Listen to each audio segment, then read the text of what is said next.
Can't believe you're here now. Tiny dream come true. The answer to a prayer now. Hey, my name is Brianna, and this is a video about all of the things I've learned over the last year. Because I'm now the mama of a 1-year-old little boy. His name is Landon Bryan, and he is the best thing I have ever done. Probably ever will do unless we have more kids, and then they'll all be the best things I ever did. But these are a couple of the tips and tricks I've learned in my first year of being a mommy. First and foremost, survive the first 3 months. If you can get through those first 3 months, you are golden. That was, I think, the most difficult 3 months because you're not sleeping, the baby's not sleeping, you're figuring each other out. As a first-time mama, you are learning anything and everything from what's kind of the cycle of a baby, when do they need to eat, when do they need to play, what are they crying about, are they cold, are they hot? Like, what can you do to make your baby happy? And those first 3 months, you can feel defeated every single day and just feel like, I can't do anything right. Some days you try everything and nothing's working. And you just kind of have to go with your instincts and also get a lot of advice of other mamas out there about what you can do and test it all out and see what's going to work with your kiddo, because every single baby is different and what works for one might not work with the other. This is what I've learned from all the other mamas that I've reached out to for support.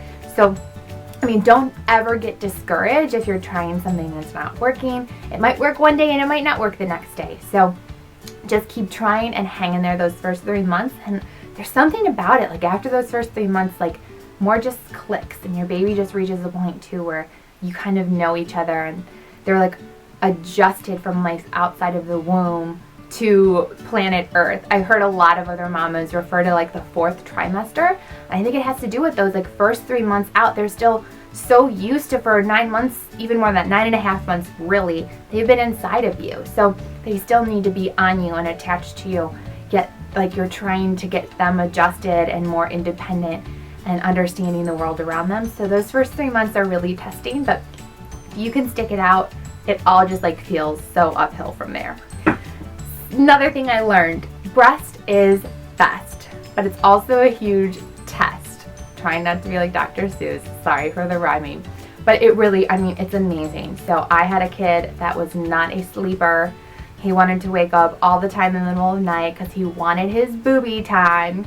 And it was so much more convenient than having to shuffle downstairs, heat up a bottle, come back upstairs, feed him. Like, I just can't imagine listening to a baby crying during the time it took to do that. Like, it was bad enough to have him wake up and be crying.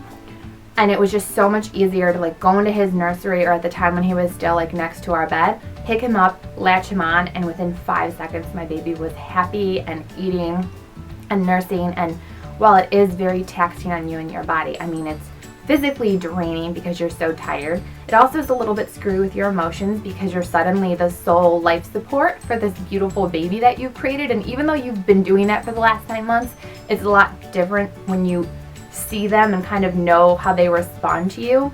It just does something to you mentally and makes you like have a very strong sense of responsibility and attachment to your baby. So without a doubt, I think breast is the best choice. The health benefits, the laundry list goes on and on and on, and it saves you money from formula. I know though not every mom out there wants to breastfeed, and I totally, formula is great. It's going to give your baby the nourishment it needs. So if you decide not to breastfeed, or for some reason you try and you can't, formula is giving your baby everything that it needs to. But I think there's just something to the bonding and the convenience and the saving money. Pictures and videos every month, because I am not kidding you.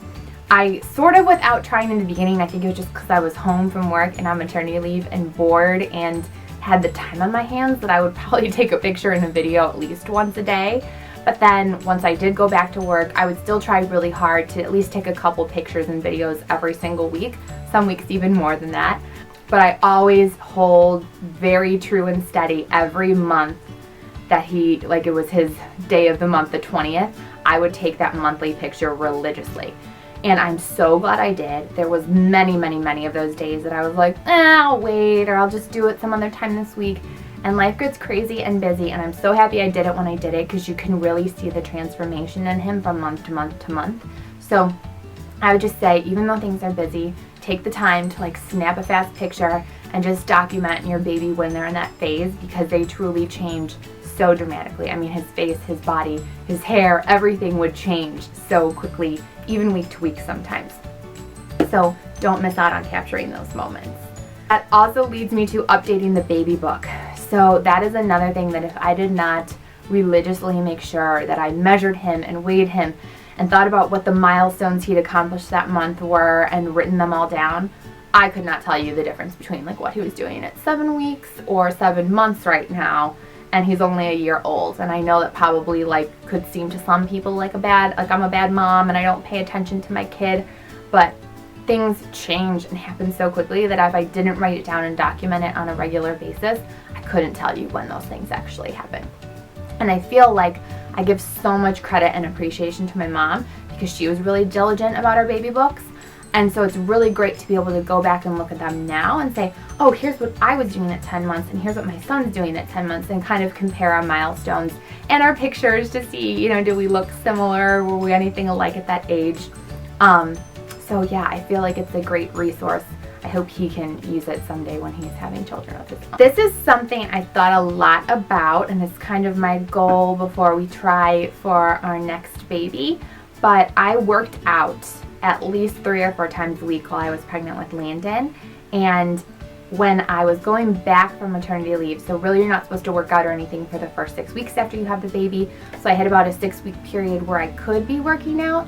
But honestly, maternity leave, I was like dealing with a baby that didn't sleep. I was so exhausted and just trying to keep up on everything he needed that working out was few and far between unless I was like pushing him in a stroller or something like that.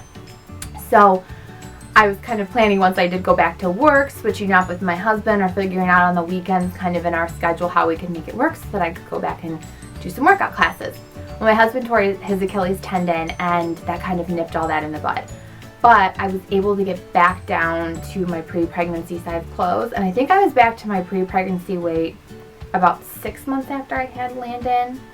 And the reason I think I was able to do that was because I'd been so diligent about working out prior to having him and throughout my pregnancy that it did allow my body to like go back to almost where it was. I wasn't as toned or as taut or anything like that, but I at least like could go back down to size because I think I had that like muscle tone still built. Another piece of advice, talk to other mamas out there, whether they are your friends or if they're folks on Facebook or Instagram or blogs or YouTubers. Use other moms out there as your resource. I think they give such great tips and advice, and again, no baby is the same. So there might be a mama in Utah who has a baby just like Landon, but my neighbor next door, that kid's gonna be totally different. So reach out to other mamas and figure out what works. Rely on your family. Ask your mom, ask your grandma, ask your cousins, ask your girlfriends, ask their moms or their grandmas. There's literally so much great advice you can get out there, and I know some people hate when, you know, you get advice poured on you, but I think it is something when you do have a problem to seek out that advice. Like so many moms, even my coworkers, they give me so much wonderful advice about balancing being a mom and my career, and I appreciate that so much. So seek out the advice on the things that you really need it on. And this one has to do with your hubby or your significant other. Make sure you still date. We've tried to commit to at least having one date night a month. We try to do it every other week if we can, and we are so blessed that we have so many family members who are so excited to come over and watch Landon. I know for folks who don't live by family and have to hire babysitters, that can be like a barrier to having that date night, but it's truly so needed. And even though we get to spend some time together at night when Landon goes down to sleep, there's something to like getting out of the house and out of your norm and your routine, because having a baby, even though we take Landon a ton of places, his bedtime is before 7, so there's a lot of like nighttime things that we just can't go do with him, even though we're so willing to take him a lot of places. So it is something to be like, oh, we're out of the house past 7 o'clock. This is awesome. We're actually adulting right now. This is partially from being a boy mama. So if you are a boy mama out there, or who knows, maybe one day you will be, but tuck that pee-pee down so that way it doesn't spray up and out of the diaper. That is one thing I did not know because I only had a sister, and I learned that pretty quickly after having a boy. This is my last piece of advice, and it's probably the reason why Landon is the way he is. He's a total mama's boy. But hold your baby as much as you can, because I'm not kidding you, the last year has gone by in the blink of an eye.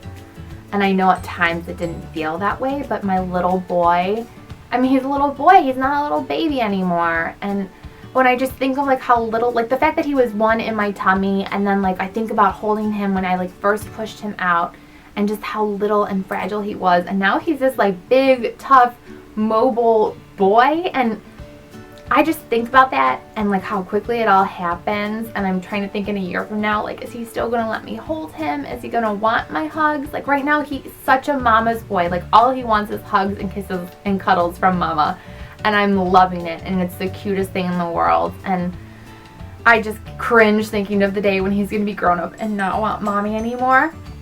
So I'm cherishing every single moment that I get to hold that boy. And even though he's not, there are nights he sleeps through the night, but it's not regularly. He usually wakes up once, and it's so bad, but I almost half of the time psych myself up and be like, it's okay that he's waking up because you get to hold him for a little bit longer than you would have if he didn't. So yeah, I guess that's me being cheesy and not wanting my baby to grow up. But hold them as much as you can. There's no such thing as spoiling a baby by holding it too much. It just, like, those moments are fleeting. You'll never get them back, so hold them as much as you possibly can. Those are my things I've learned over the last year with my first little boy, Landon. I cannot believe he's already a year old. Time is flying. If you like this video, please give it a thumbs up. If there's anything you've learned while being a mom, or anything that you think I should know about the 1 to 2 year old stage in life that I should be preparing for with Landon, please let me know in the comments box below. Again, I love getting advice from other experienced mamas out there. Thanks for watching. Safe and sound, you're here with me now. Like I hold you